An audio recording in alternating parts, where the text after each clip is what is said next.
Contrast uncut, yeah, you know that's us. Where we only speak the real and the real rock with us. Where we motivate the people and politic on success. Oh no, we ain't DJ Khaled, but they swearing we the best. Contrast uncut, contrast uncut, contrast uncut, contrast uncut.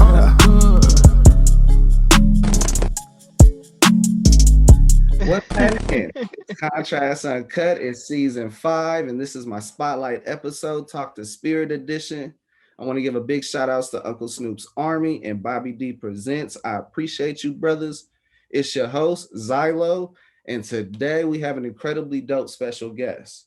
She is a world-renowned and celebrated psychotherapist with a passion for families and relationships, an author, consultant, motivational speaker, workshop facilitator, mental health advocate, and radio and TV personality. On top of all of that, she is a dedicated wife and mother of 7. And as my wife puts it, she's the go-to therapist on TV as well as in real life. I have seen the mental health queen on her own show on Oprah Winfrey's network Love Goals, a show that she hosts and has personalities and personally has really helped me in my marriage from her advice to celebrity couples.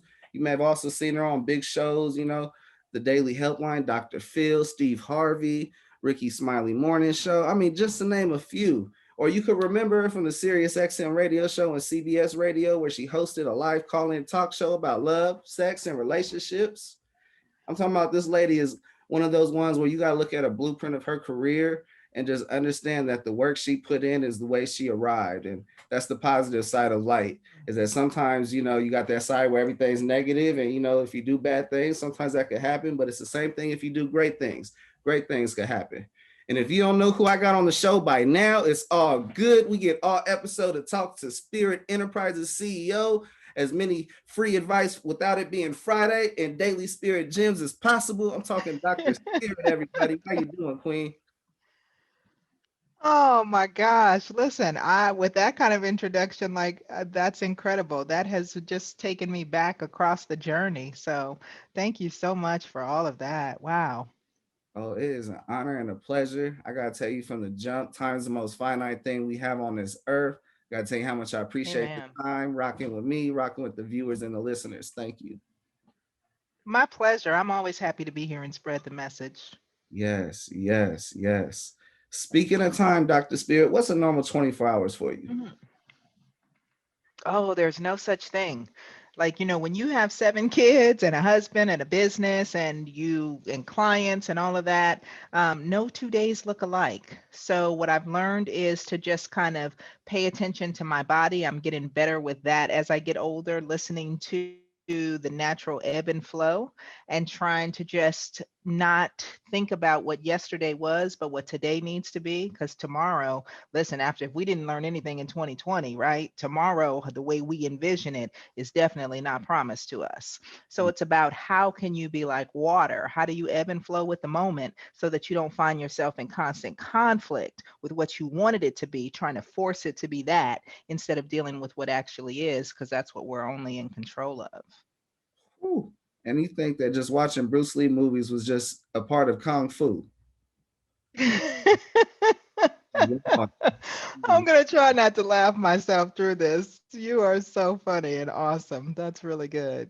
No, but it's just such a light, but also very powerful. So many messages get thrown and so much gets lost, and you don't realize that the one thing you really do need to inquire in your body is water daily, and you need to be like water so that you can Yeah.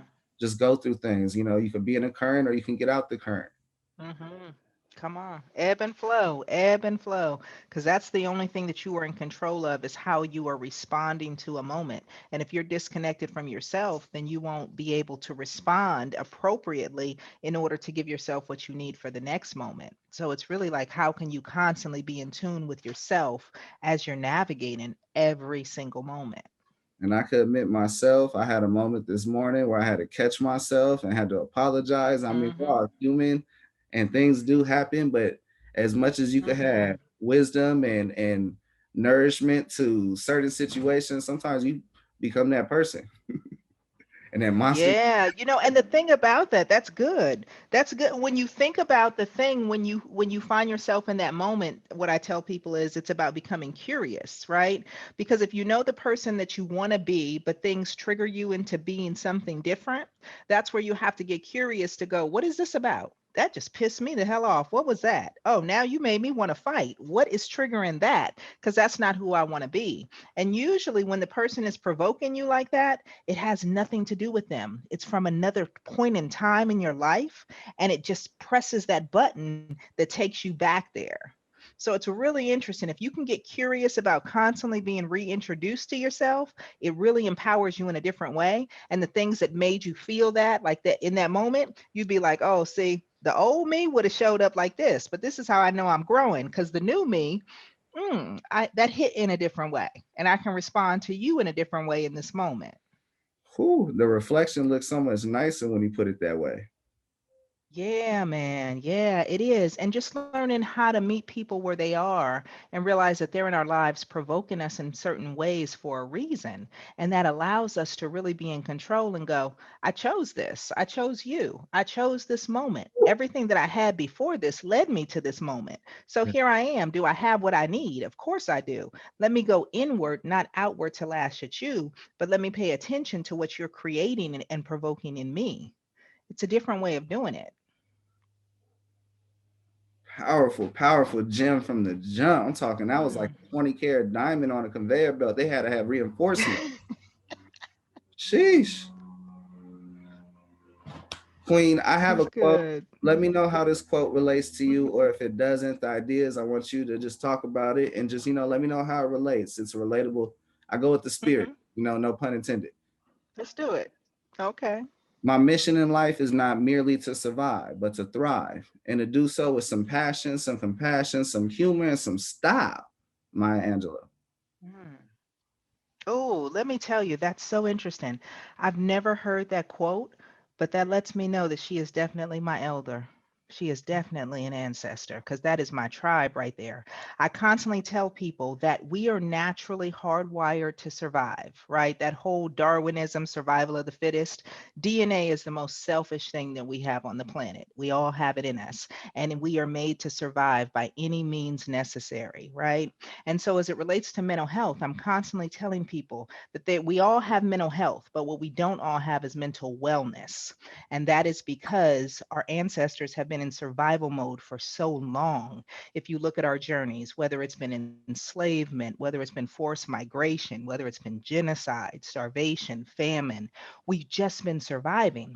And so, part of that for so many of our ancestors, they literally had to disconnect from their bodies in order to survive. Because when you're dealing with that kind of struggle, you can't deal with the depression or the anxiety or the acute stress disorder or the post traumatic stress disorder. It's enslaved folks couldn't go, I'm not going out there to pick cotton today because I'm depressed. Right.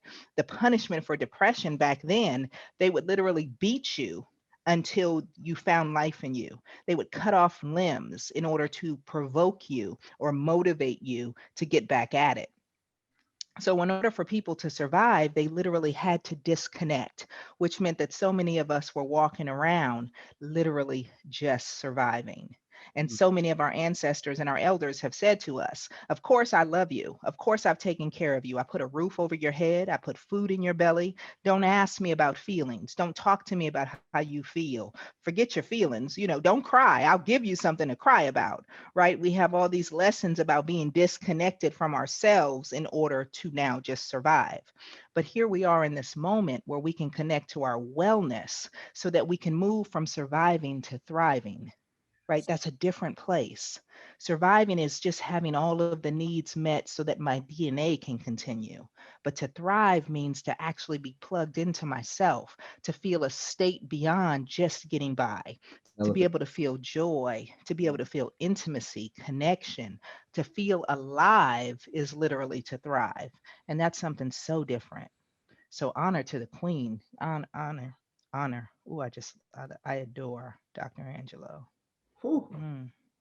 whew, whew. That quote is everything. Yes, She yes, was everything though. To yes. walk the earth during a time and to be able to have seen her. Ooh, she just, yeah. I got chills. Wow. Mm-hmm. I gotta know, Queen. I ask every guest of mine this question. Mm-hmm. I'm talking about the mental health game in this way. Did the game choose you, or did you Mm-hmm. choose the game? No, the game definitely chose me. And I love to tell folks I've literally been doing this work since elementary school. And I did not know that it was a job. I originally wanted to be an OBGYN, believe it or not. Like if you asked my family, they would have told you she was going to be a doctor, she was going to deliver babies. And I literally did not think about mental health as a profession until I got to college and actually took Psych 101 as an elective. I was pre med biology. But what I also was happening throughout the course of my life was I started out as a peer counselor in the first grade. We were literally 10 of us were selected and we were trained back then to be peers, peer to peer kind of counseling. We had adults come in to talk to us about everything from suicide to divorce to changing schools and relocating. And then we were peer counselors. And I did that throughout elementary school. And then when I got to middle school, we didn't have a program like that. And I was like, why not? Because that was like a normal way of functioning. I couldn't see the students not having that. So I worked with an advisor in middle school to be able to start a program. And then when I got to high school, the same thing. We didn't have that. So I worked with an advisor to create that. So to me, it was a normal way of functioning. It was a normal way of being. The idea of making money off of it or having that as a career, I just thought, don't we all do this? Shouldn't we all be there for one another? Don't we all know when somebody's in trouble? Don't we all care about each other and want to see each other do well? And so I never thought about it within that context. And so I tell people all the time, if we could do the same thing for the next generation, where mental health and wellness becomes, we think about it in the same way we think about math or science or any other actual practical application, this world will be a better place because Yeah, we're all walking around with such trauma in our bodies that if it was just healed, I really, before I leave this planet, I really want us to really focus on mental health and wellness in schools from K through 12 and then on through college and beyond. But for us to really look at it, I would love for the younger generations to go, how did they not have therapists in school? Like, how did y'all not go to therapy on a regular? Like, how did y'all like horse and buggy? Like, that's just archaic. Like, how did you not do that? I don't understand that as a format, as a way of being. Because if we can change that, then we can move a whole generation. We can shift a legacy so that the generations that come after us, the real legacy that we leave is them beginning to thrive as the norm and recognize that anything less than that is unacceptable. And when someone is just barely getting by, just barely surviving, that shifts the whole culture. And we cannot have another generation who is lost in their culture. It's just unacceptable. I It's love it. unacceptable. I love one that you want to heal and strengthen, and then you're an advocate since you were Mhm. an adolescent, an advocate for something that you Mhm. recognize was a problem, but nobody else saw it as an issue, and that strengthened you. That strengthened to understand your core of, Yeah. hey, this is an issue that I only see as a problem. I'm gonna make it work, and that's something that not only our culture but our communities all across the board would rather look away than put attention to it.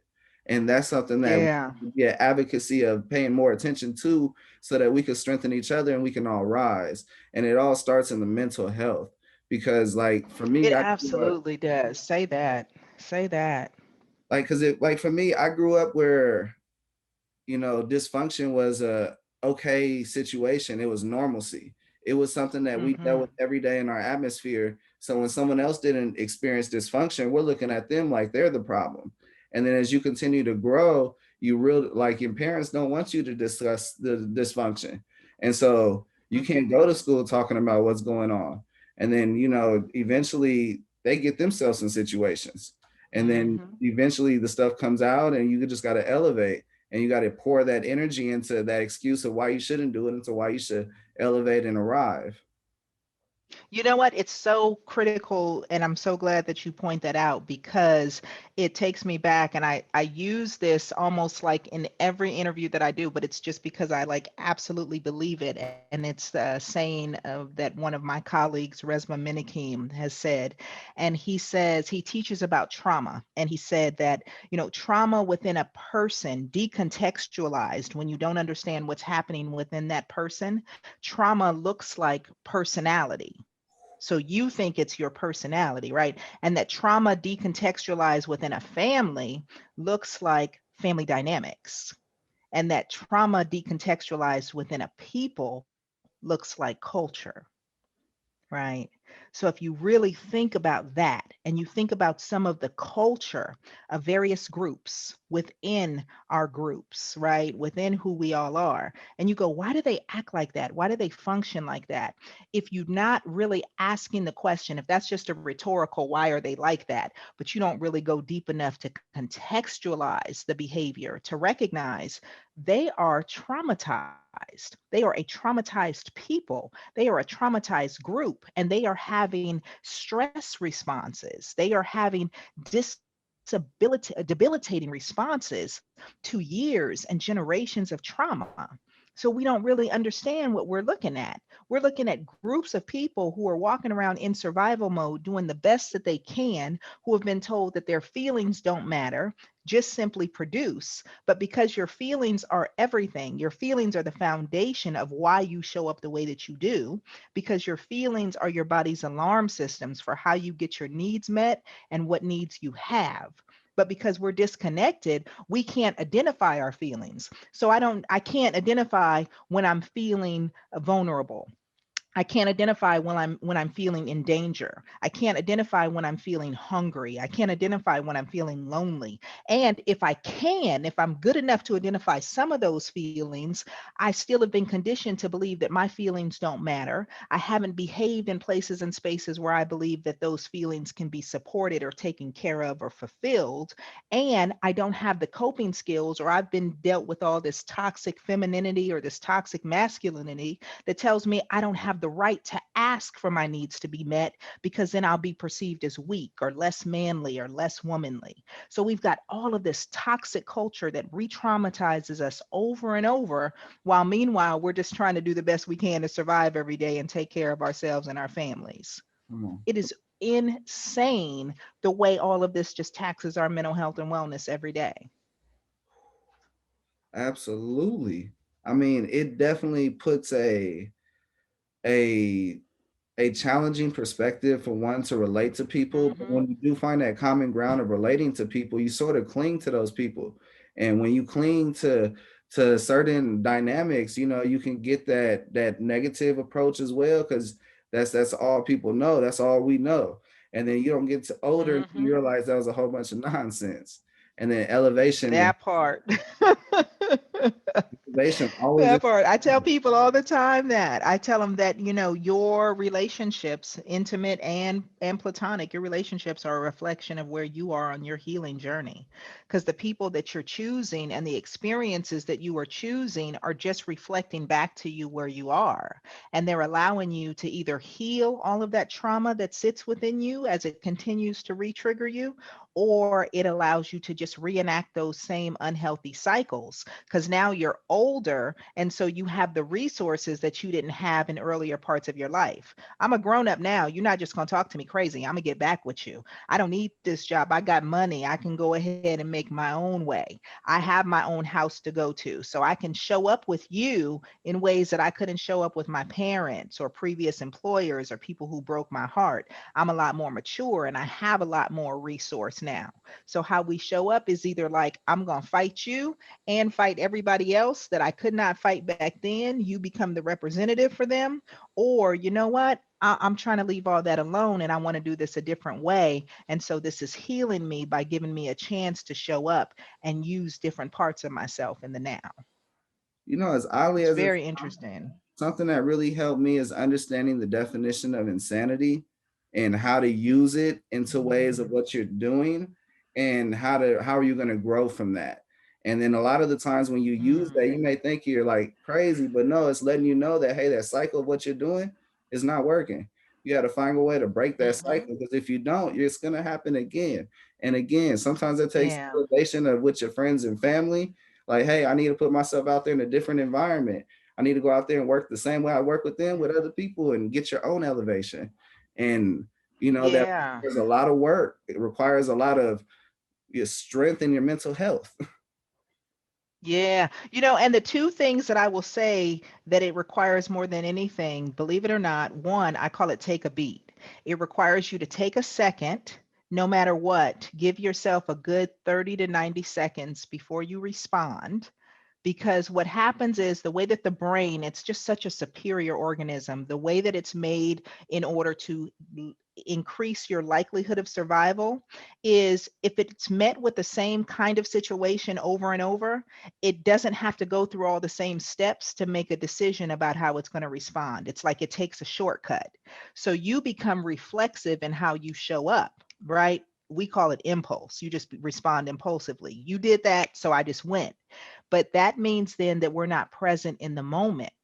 We are triggered to our past, right? So somebody can show up with you, and how I love to tell folks, it's like how you know that you're a responsive or reflexive or impulsive responder is that somebody does something to you and you show up on 10. And then when you calm down later on, you look back and you wind up having to apologize because you realize, damn, that really only warranted like a 2.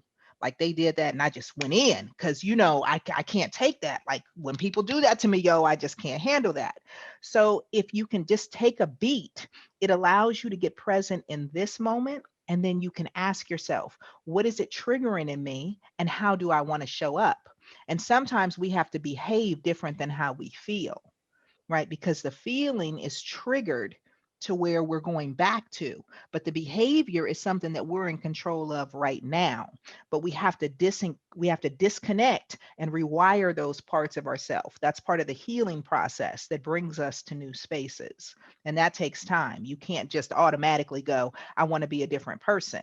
And here's the hard part too. Sometimes you can't necessarily step away from the friends or the family or the circles that you've been in and get a different response, because if you don't take the beat to get rewired, you everywhere you go, there you are. So you still show up in the new places behaving like the old person in the old way, right? Because you don't know what your pattern is. You don't even know what you need. You don't know the new people that you need. You don't know the new spaces that you need.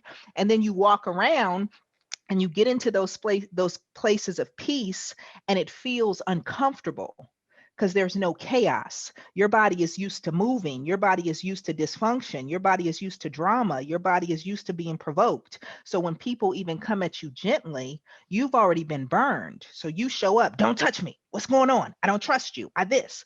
And those healthy spaces, the places that you dream of, the places that you desire, you can't even show up in a healthy way there because you're not healthy yet until you do the work of healing that requires action.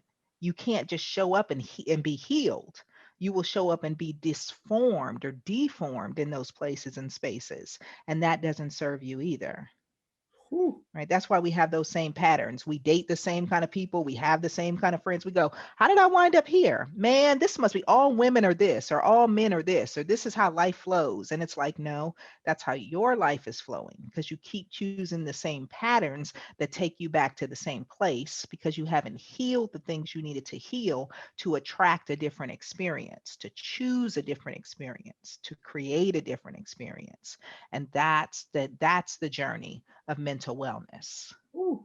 That's different. As I hear all this, it takes me back to one old school saying is don't block your blessing. Mm, And I think it resonates so mm, much with how much you reflect on what you're doing and catching yourself and recognizing that the mirror is the same as what you're looking into. It's how you fix it. I gotta mhm. know, Queen. I gotta get back to this script because otherwise I keep on talking. Oh, go. I'm sorry. I get carried away. I was like, oh Lord, I got to put my attention back to the Queen.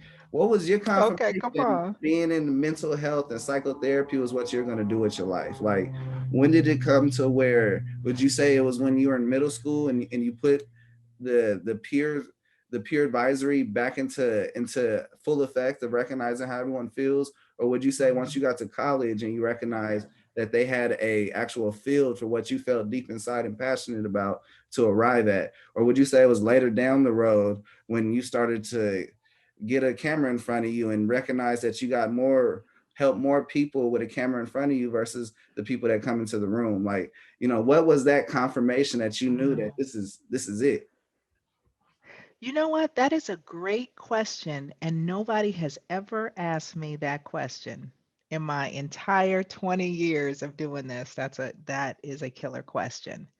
And the answer to that question is I've only recently discovered that in the last year or two.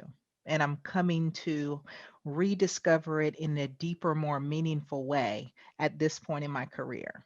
I always knew that radio and television, the reasons for doing it was I learned early in, I had a program director who helped me understand the power of media and how that magnified the message, right? Because he was like, Spirit, okay, so you tell me that you do all these one on one sessions. If you worked hard all day, you could see 7 or 8 people.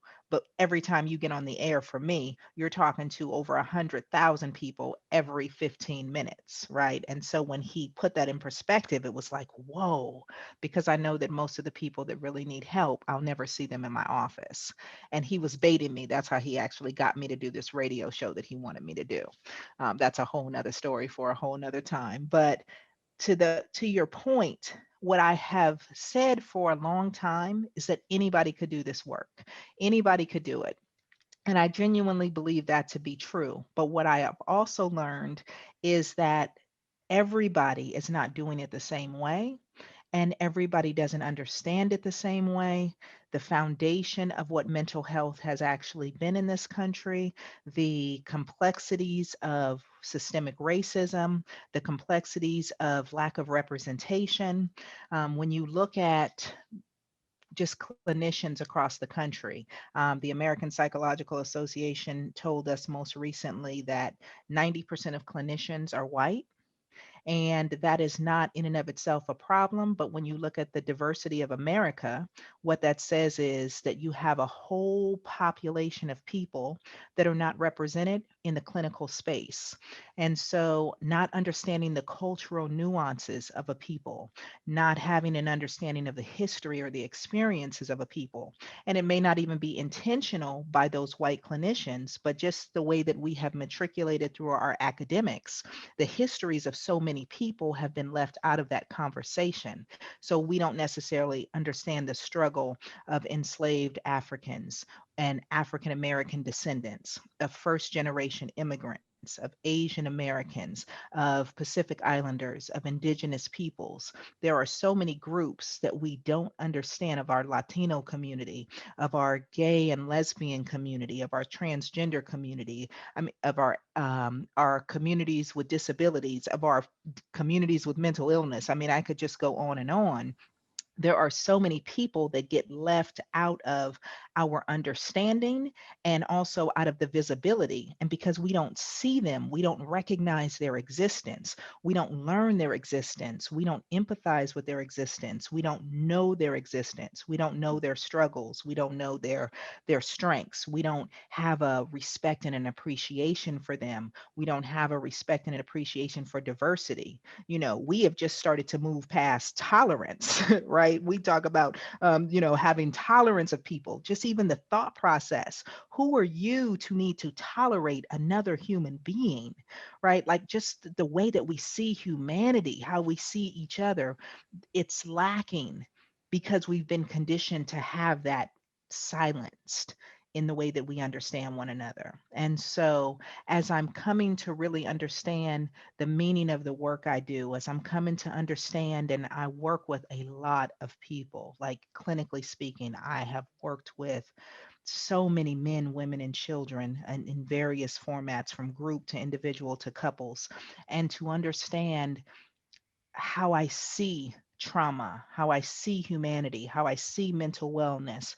I'm recognizing that it is different in many ways than a lot of my colleagues. I'm recognizing that it is a contemporary way of understanding mental wellness. I'm recognizing that the foundations of what we've been taught does not encompass what necessarily needs to be encompassed. And so, how I see the work I do, I recognize that my perspective and my voice may be unique, more unique than what I thought.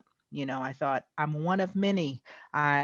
We all do this and we all do it the same way. And as I meet other colleagues and as I meet clients who have come into the space to be healed and have left the space unhealed and are looking to still come back because the healing needs to happen, I start to think, oh my goodness, okay, maybe we don't all do it the same, and maybe we don't all see it the same. And how can I teach as many people as I can before I leave this planet how to do this and how to think about it this way? Because I think anybody can do it if they get the magnitude and the depth, not just the breadth of what this is about.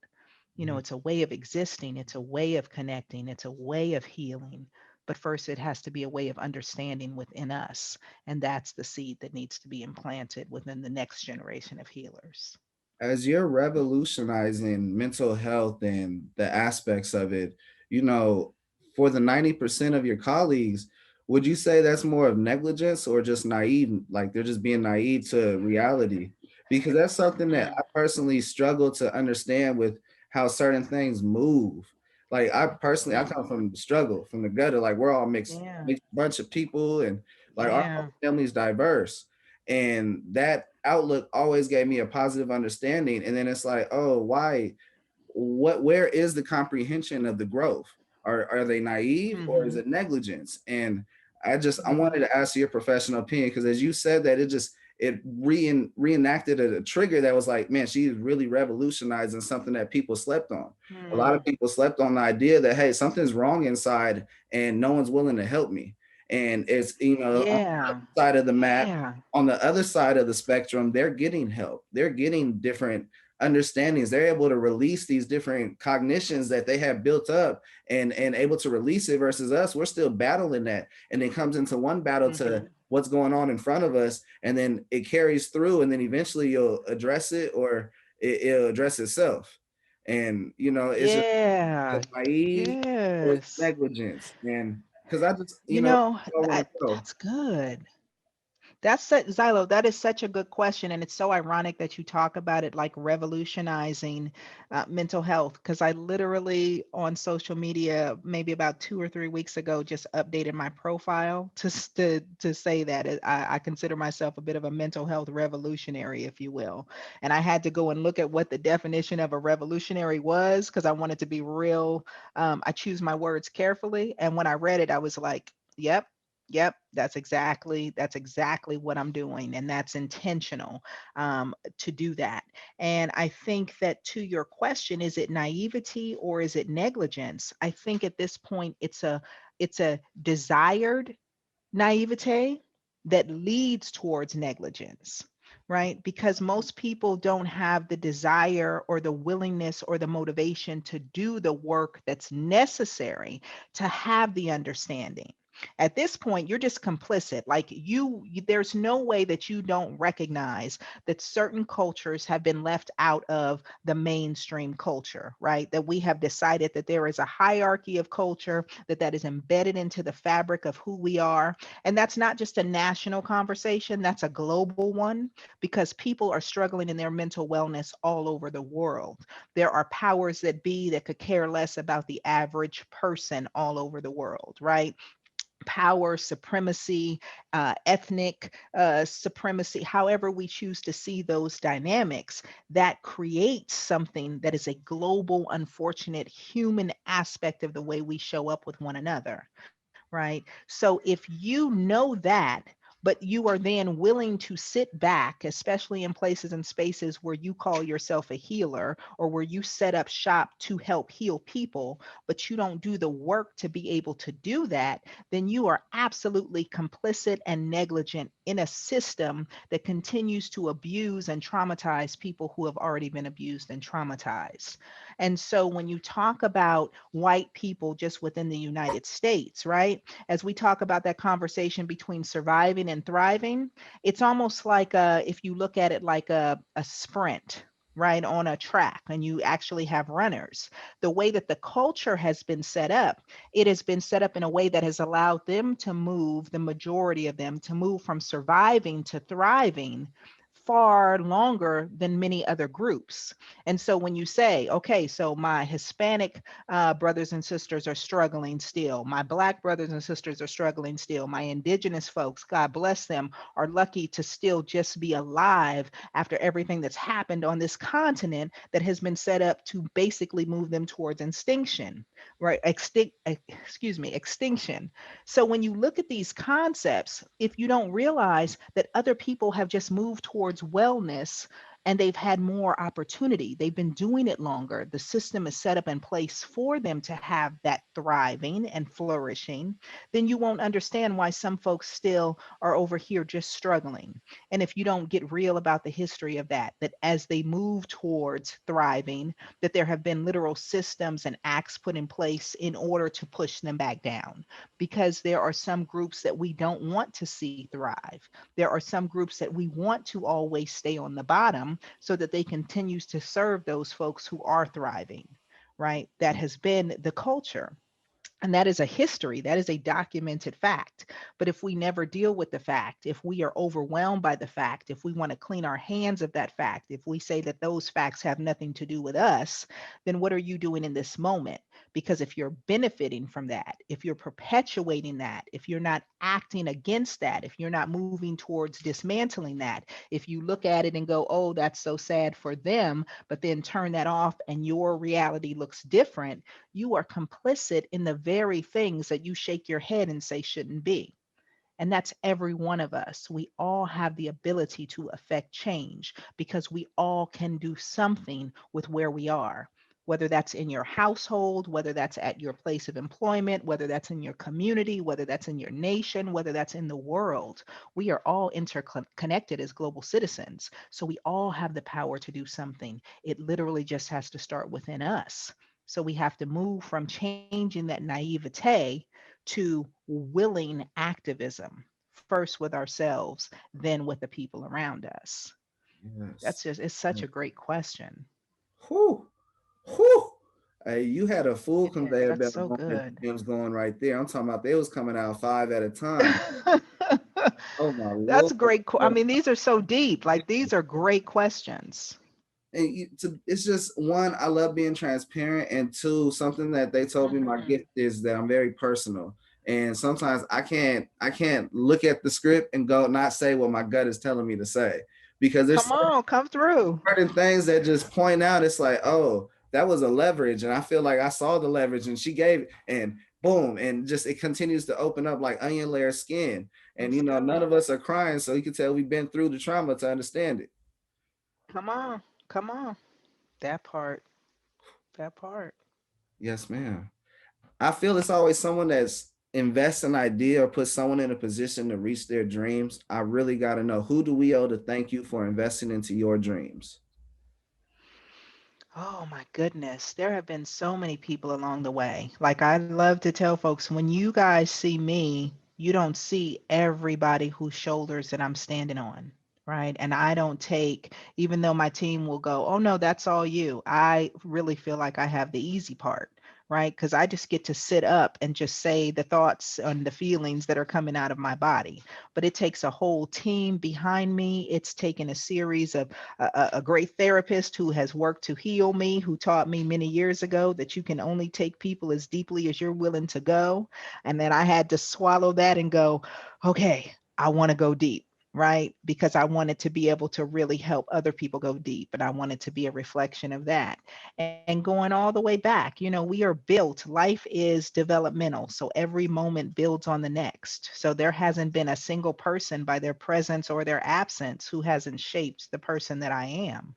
So, whether it is the person that I've had a 5-minute conversation with on the street that was like, whoa, that was a gem that you just dropped, to the person that has sat with me for my entire life, who knows me like no other. Right? Everybody gives me something in that moment that allows me to show up in the next. I'm deeper in this moment just because we had this conversation. Like, I'm going to walk away a totally different person just because every situation deepens who you are and where you go. I love it because you gave, it's very true. It takes a village to get something to really be done. If you want to see a Absolutely. kid be successful, it takes a village. You want to see an adult become successful, and it's really hard because it's hard to repair a broken Hmm. man. It's easier to repair a broken child because of the way we are structured and built and how much of that stuff pours in Hmm. us. But at the same time, it definitely occurs. And I love the fact that you put the attention to the village, not to just Yeah. one specific person. And that is a blessing within itself to understand it takes a village to arrive. Truly. Keep the Truly. team solid. I gotta know, what's one thing people got messed up about being a therapist on TV? They think that it is about a show, right? They see the show, they don't see the business. And so I want people to understand that I am literally me wherever it is that I go. This is not a script. This is not all for TV.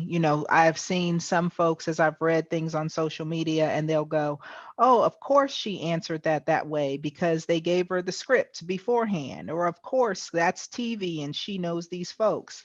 And I just want people to understand that I decided a long time ago that it was really about doing the work. I'm not here for the show.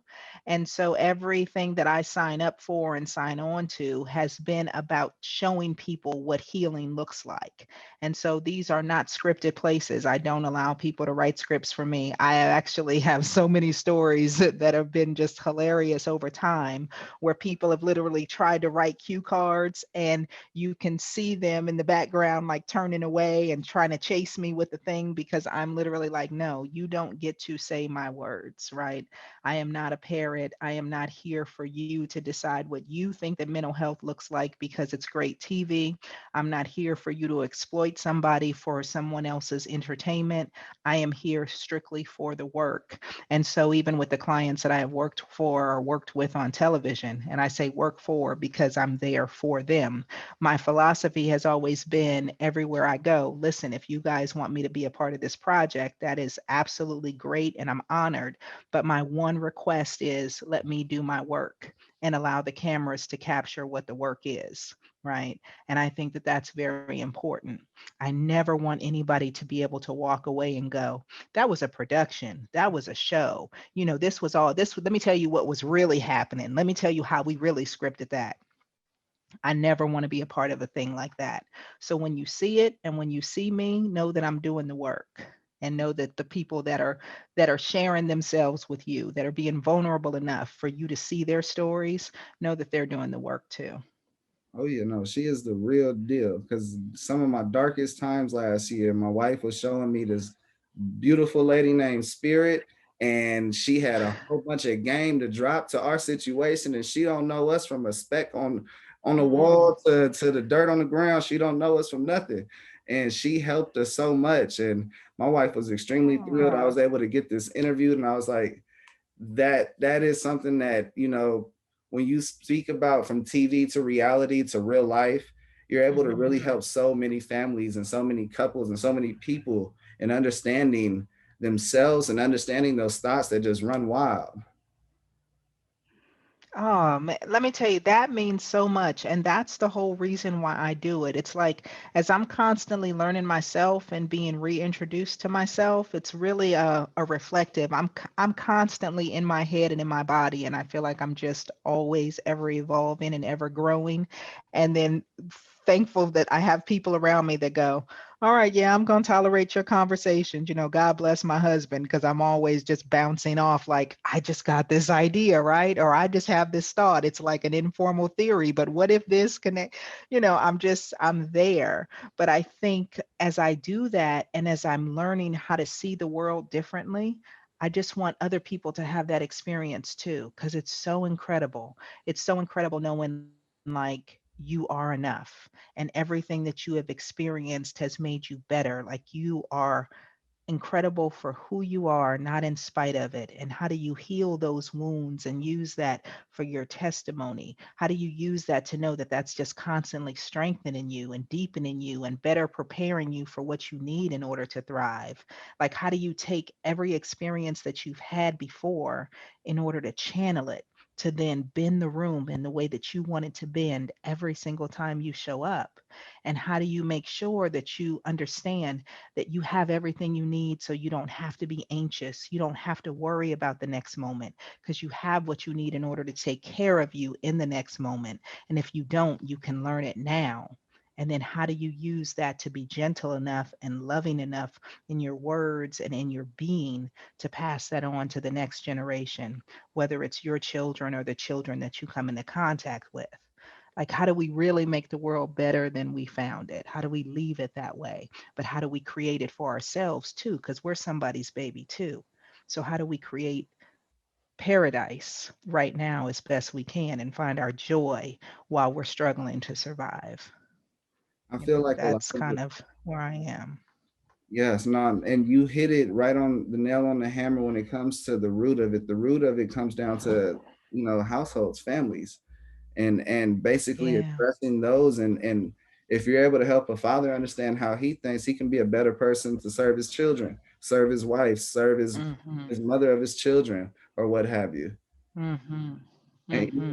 in the It's like, how do you help him realize that he doesn't have to be anything than who he is? Because that's who she fell in love with and that's who she chose. Instead of, oh my gosh, I'm a husband now. So who is my idea of a husband, especially if my father or my uncles or I didn't have the male presence to show me that? How do I stop trying to be something and simply be? Recognizing again that that's enough and you don't have to have the answers. It's a journey, it's an evolution, so you can figure that out and you don't have to know it all for your children to learn because they're modeling you. So how do you teach them that whatever you don't know you can get? And that's their experience, that's what they're here for, that's what learning is. You don't have to be finished already in order to be a thing. You are that thing the moment you commit yourself to it. So the thing is not how do I become a thing, it is what quality of that thing do I want to be? And you always have the ability to create and recreate that at your choosing. Right. And I think that especially for our men, because the toxic masculinity, what it means to be a man, instead of you are a man because that's what you are assigning to yourself. So, how do you introduce the world to you to say, this is what a man looks like because I exist? Same thing for women, same thing for children, same thing for non binary, like whoever you choose yourself to be, how do you introduce the world to your existence? Woo, That's where we need to get to. woo. Don't be in competition with the next person you see that got a write up. Be in competition with reality of what you're facing. I have a That's few good. questions for you, Spirit. In the spirit of having spirit, what would spirit do? I got three questions, and Okay. and then we're gonna close out. I know I probably ran way across time, but I went into Let's do it. I got it. okay. The what are three relationship goals married couples should be striving for each month? Ooh, okay. So three. One, getting to continuing to do your work as an individual because we constantly look for our relationships and our partners to create a certain feeling for us, and that has to come from within. Your partner and your relationship cannot be the center of your world. That has to really be an enhancement to who you are. So it's that constantly. The other part is constantly learning your partner. No matter how long you've been together with your partner, whether it's been a day, a year, 10 years, 50 years, your partner is not the same person today that they were yesterday. So don't think you know who they are. Because the moment you stop trying to learn them and you start having your own conversations in your head, I'm going to say this, then they're going to say this, and then I'll do. And so then they'll do. Forget it. I ain't even going to ask them. I'm just going to go ahead and do this. Like you've already entered into a relationship with yourself and the fantasy of who that person is. So how do you constantly stay in alignment? That would be number two, right? How do you stay in alignment in your relationship? And then how do you make sure that every month you are feeding into your relationship with the same passion, energy, and vigor that you are giving to the other parts of your relationship? So many of us nowadays, right? We're showing up and we give the best to everything else. And then when we come to our partner or to our relationship, which is separate from our partner, we're tired, we're depleted, we're irritable, we're depressed. So we show up with them in a way that doesn't feed the relationship and doesn't feed us or them. And then we go out into the world and give everybody all the laughs, all the dap, all our creativity, all of our passion, all of our productivity. And that is not going to feed your relationship. So, how do you take care of you? How do you stay in tune and connected with your partner? And how do you show up and pour into your relationship in the most and with the most that you have to give? That would be my three. You just helped me so much, and I went real personal. I'm like, you over here reading my mind on some of my issues. That was Good, good. that was deep. All right, question number two. What are two things parents Mhm. should be doing with their children weekly to not lose their child by age 12? Oh, that's so good. And I want you to know that that's important because 50% of all mental illness develops before an individual is 14 years of age. And oftentimes we don't recognize what's going on with our children. We think they don't have any problems. We're doing the best that we can to take care of them. We think that we know them without even having any conversations with them. And we don't teach them about who they are, nor do we allow them to be who they are. We need them to just be who we need them to be so that we can keep doing what we got to do because we're out here fighting a war for them, but then we leave them behind in the conversation. So I think what people really need to be doing is one, having conversations with their children. Really getting to know their children, understanding that their children's thoughts, their feelings, and their behaviors matter. And how can you teach that to your children? But here's the hard part in that you can't teach or give what you're not comfortable with and what you don't know. And so, because so many of us haven't had that modeled to us, we don't know how to interact with our children. We forget that our children are people. And we talk to our kids in ways that we would not talk to another human being. We talk to our kids and we treat them in ways that we would not treat another human being, nor would we want to be treated in that way. And so we lose our children by the time that they're 12 and way before that because we teach them that their feelings don't matter. So don't tell me how you really feel. We teach them that what they want doesn't matter, that we know what's best. So we teach them not to trust themselves, that they need external validation for their thoughts and feelings. Should I be doing this? Is that okay? Will you be proud of me? Will that make you happy? How do I take care of you? Instead of turning inward. So we really have to carve out time first to do our own healing work, to understand how we need to show up as parents to create a new legacy. And then we actually have to invest the time. So many of us, we don't invest the time, right? It takes too long to read to our kids because, again, like our relationships, we're too tired. We don't have enough. How do we take the time to play with our kids? How do we take the time to teach our kids to listen to themselves? What do you think? What do you think about that? How do you feel in your body? What do you think we should do? How do we really develop our children so that we can recognize and that they recognize that they are their own human beings who are already evolving into adulthood, and our job is really to cover them and to shield them and to grow them so that when they come into adulthood they are thriving, not just struggling to survive the childhood that we created for them, because that's the survival starts way back there. I learned this They're quote. trying to survive us. Right, right, right. They, they don't listen to what we say. They listen or they see what we do, and then they reenact. Mhm. Mhm. I learned this quote from Nipsey Hussle. I don't know where he got it from, but he said, kids spell love Time, not Money. Mm. And that's something that's Mhm. always just like, hey, a meaningful moment, even if it's 6 hours, it's 2 minutes, you got to make it meaningful. And that's what it all Mhm. boils down to, because that's where the investment really should lie. One last question. What is one thing a family can do to bring them together? Ooh, okay. So this is going to be tough, and a lot of families are going to be like, "Man, I can't do it," but I'm still going to give it to you because Bring the that's the challenge. blueprint, and that's what the ancestors said. Invest in some good family therapy. invest in some good family therapy. And the reason for that is because the intergenerational trauma that we are carrying is real. And it is the music that is playing in the background in our relationships with one another.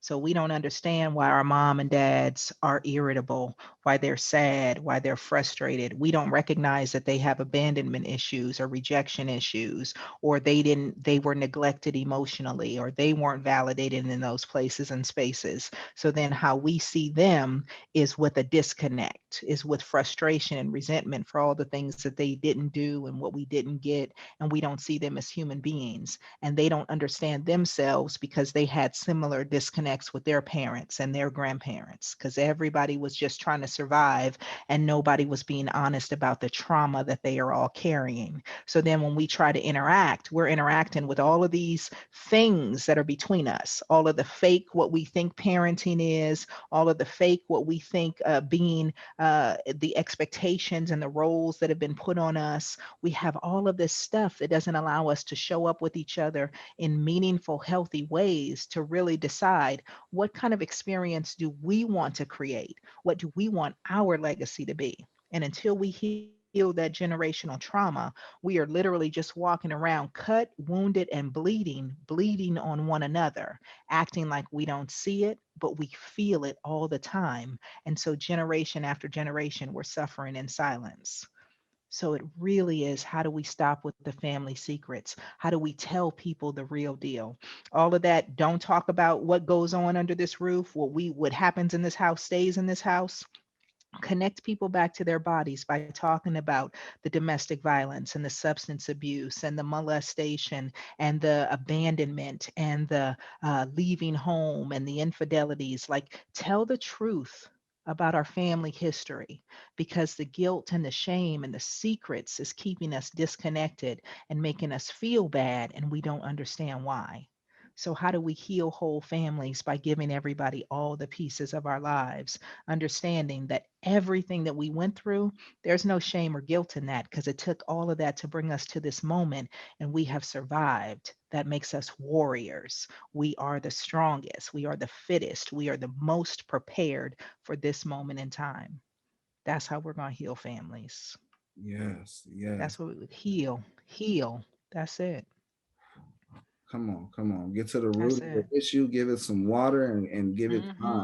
Keep on healing it, Come feeding on. that. Yes. Yes. Yeah, Dr. Spirit, you absolutely. have survived my show. As a reward, the floor is yours. Let them know where they can find you. Let them know what you're doing right now is amazing, but let them know what you're doing next, because everyone has to Mm, understand what's going on today is beautiful, but it's preparing you for what's going to happen next. And you got to keep on embracing everything yeah. the same way. And so please let them know. Shout out what you want to shout out. The floor is yours. Well, I don't have anything really to shout out. It's just a constant work in progress. I think I'm one of those people, and by profession, I really operate in the shadows. So I'm all over the place. I got a lot of stuff that's going on, but the work is really done in private. And so what I will tell you is just that wherever you are, whatever you're going through, I want you to understand that you are not the only person that's going through it. You are a human being having a human experience, and there is nothing that you will experience that millions of people all around the world are not experiencing right now in this very moment, or haven't experienced before you, and they are the testament of coming out on the other side, or won't be going through what you are going through right now and can use your voice. So don't be afraid to show up in your fullest expression of yourself. Don't be afraid to be reintroduced to you constantly. Don't think you know the person next to you, but really don't think that you know yourself either. Keep learning, keep growing, keep evolving. I'm always here. I'm always here. However I can help, however I can lend my voice or a perspective. So you can find me at Talk to Spirit everywhere, Talk the number two Spirit. And if there's anything to promote, I will say, let me promote Free Advice Fridays, because I do a live mental health chat on my Facebook page every Friday, right? At noon Eastern Standard Time, 9 a.m., bright and early on the West Coast. And it's not a shameless plug, it's just a place where we all come together to chat and get real mental health tips, tools, perspectives, techniques. And what I love about it, it's the great equalizer. It's the one place, I don't care what work you do, I don't care what part of the world you're in. We are all just human beings when we step into that space. So you will see names and go, oh my gosh, so and so is chatting, or they're chatting from that part of the world. Isn't it like the middle of the night? But it is the one place that we can all count on and come together. We've been doing it for going on 6 years now, and I will continue to do it as long as I have a voice and Wi-Fi. So, Yeah, that's what I will say. Find me at Talk, the number two spirit everywhere. And let's just keep mental wellness going. Don't ever let it leave the conversation. Don't ever let it leave your thoughts. And don't forget about the children because they can't take care of their mental wellness. They require us to do that for them. absolutely. That's it. I want to tell That's it. everybody that Free Advice Friday is a affirmations and testimonies, and she gives it raw and uncut and delivers it so I good. do. You want more. You want more, and that's something that Oh, you good. definitely want to make sure you guys tune into because that's something I personally enjoy. My wife and I look forward to it. And if you notice, Dr. Spirit, my show is different. It's unique. They said over there I gotta have segments. Mhm. I'm like, I'm not gonna do segments like them, but I'm gonna keep that same energy and close out. The viewers knows it's coming. I'm gonna hit you with it. You got any questions for me? Do I have any questions for you? I am curious about these questions. How do they originate in you? That is the one good question because like I said, this has been an awesome, amazing interview. What made you reflect to want to ask these questions of me? Well, one, it's always deep in my spirit to educate people on a blueprint of one recognizing their gift, making their passion, their purpose to finding a financial gain, and to help people because you first got to help yourself, then you can help other people. And for me, I recognize there was always a void. Like people don't get personal in interviews. They keep it all cookie cutter. They keep it, cut and Hmm. dry. And where's the growth in hearing someone tell it? It's just rhetorical. They say the same thing over and over and over again. And so when I wanted to create a show, it was to basically allow people to be personal, but allow myself because everywhere I've gone, people just gravitate to me. I get life stories on the bus since I've been a little kid, or I I'm can see that. in the line at a theme park and I'm knowing somebody from New Mexico and now I got friends in New Mexico. It's just, it oddly happens. And it's like, how do you embrace that? How do you embrace all the relationships, but you don't have an Hmm. intangible ability to bring it together? And then I found a way to talk about how people, praise them for their success and, have real deep That's good. conversations and be open. And that's something I am about this show is I love to be open because as transparent as I can be, it helps myself reflect and it allows other people to be like, hey, there's a pothole ahead of me. And he's talking about that pothole. I see it now. I didn't know it Yes. existed. And now I can maneuver around that without affecting my motor or progressing. Come through. Well, you know what? Healers show up in every place and space all over the world. Folks just have to know where to look. So you are doing the healing work. I recognize you. I honor you. I see you, colleague. You don't even realize that that's a healing job that you are doing. So kudos, because there will be far more people who hear your voice and find your medium than will ever show up in my office. So thank you for the work that you do as well. Keep doing that because that is the healing part of the job. That's the journey.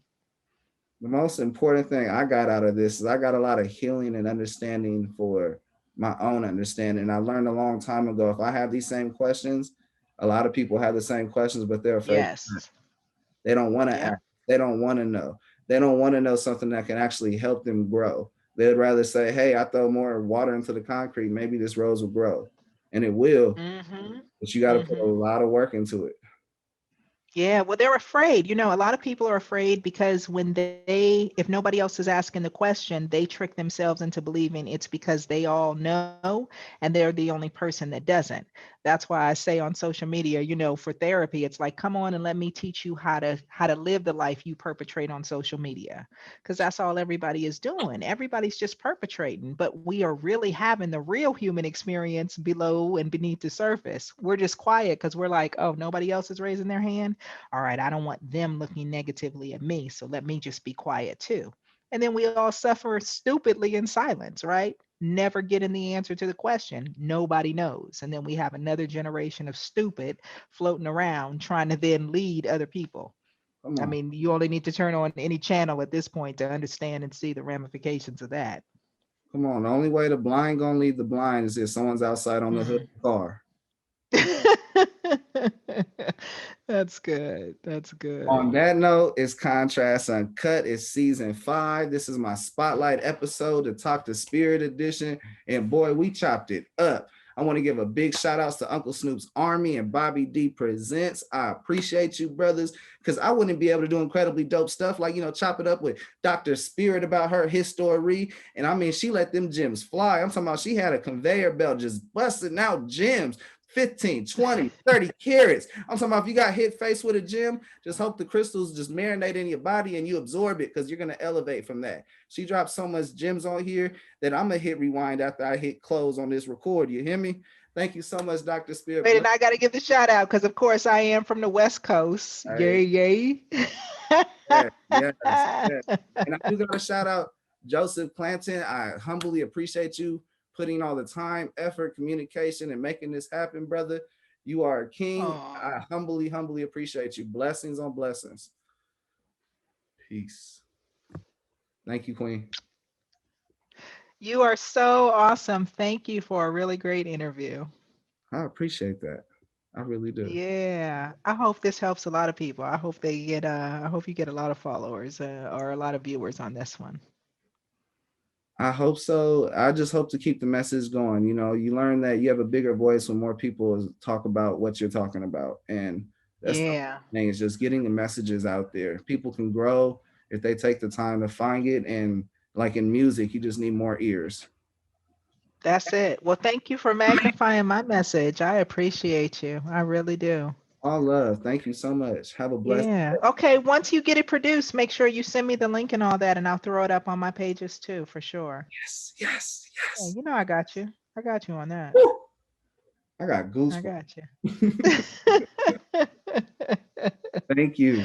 We're here. You're plugged in now. So anything you need, just reach out to us. We're always here. I humbly appreciate that. That is a blessing. My pleasure. Andy.